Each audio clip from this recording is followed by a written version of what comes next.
Guys আগে ভিডিওটা দেখবো, তারপর সেই ভিডিওর ফানি কমেন্টস গুলা পড়বো। Let's go.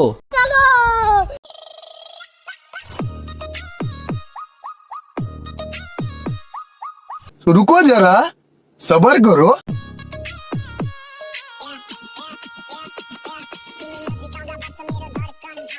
वाह दीदी वाह दीदी। तो चलिए शुरू करते हैं।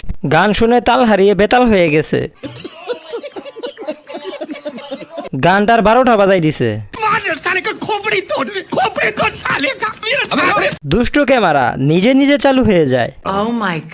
বিষয়টা একটু ব্যাখ্যা করবেন। ফুপির কনফিডেন্স দেখলে নিজের উপর কনফিডেন্স হারিয়ে যায় আমার। আমি আর কি বলবো, ভাষা খুঁজে পাচ্ছি না। এই গানের সবচেয়ে বেশি সুন্দর হয়েছে তার ডান্স ও অভিনয়। মনে এক দেখাচ্ছে আর এক। কেসটা তুমি ধরেই ফেলেছো। ওনার কি হয়েছে ভাই, এমন করে কেন? জানি না।